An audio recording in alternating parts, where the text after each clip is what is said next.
बिस्मिल्लाहिर्रहमानिर्रहीम। अस्सलाम वालेकुम रहमतुल्लाहि व बरकातुहू। आज मैं हज़रत अली शेर खुदा का फरमाया हुआ अमल लेके हाजिर हुआ हूँ।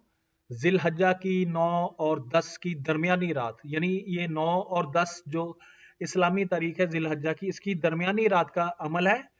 एक ही रात का अमल है। तो ये हज़रत अली शेर खुदा का फरमाया हुआ अमल है। रिज़्क बारिश की तरह बरसेगा। अब इसके फ़वाइद कहाँ होंगे आपको? अब इस अमल पे अमल करने से रिज़्क बारिश की तरह बरसेगा। और अगर कोई साइकियाट्री पेशेंट है, पागलपन का मरीज है, इंशाल्लाह वो भी शिफा याब हो जाएगा। अब आपने करना क्या होगा? हजरत अली शेर खुदा रदी अल्लाह ताला अन्हु आपका फरमाया हुआ ये अमल आपका तावीज़ है। ये तावीज़ लिखें और अगर आप पागलपन के गले में डाल देंगे, उसको पिला देंगे, इंशाल्लाह वो शिफायाब हो जाएगा।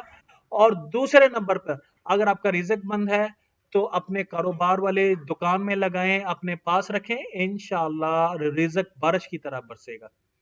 तो ये तावीज़ के बारे में हजरत अली करमुल्लाह वजहुल करीम ने फरमाया, ये मैंने अर्श के ऊपर, अल्लाह के अर्श के ऊपर लिखा हुआ देखा। ये वाला जो अभी मैं आपको नक्श देने जा रहा हूं यहाँ पे, और जिसको इजाजत चाहिए वो कमेंट्स में इजाजत भी मांग सकता है, इंशाल्लाह उसको इजाजत भी मिलेगी।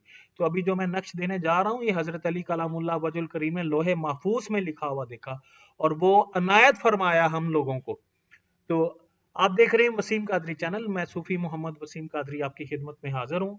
उम्मीद करता हूँ आप सब खैरियत से होंगे। अल्लाह ताला हम सब पे अपना फजल करम फरमाए। तो अभी ये जो नक्श है ये आप नोट कर लें। अभी मैं आपको नक्श देने जा रहा हूँ। इस नक्श को सेम एज आपने लिखना है। अगर लिख नहीं सकते तो इसको डाउनलोड करें और डाउनलोड करने के बाद इसको आप इस्तेमाल करें। इंशाल्लाह जिस मकसद के लिए मैं बताया, 2 मकसद के लिए बताया, दोनों मकसद के लिए इंशाल्लाह इस्तेमाल करें। पागलपन भी खत्म हो जाएगा और रिज़्क इतना आएगा जैसे बारिश बरसती इंशाल्लाह अज़्ज़ा वजल।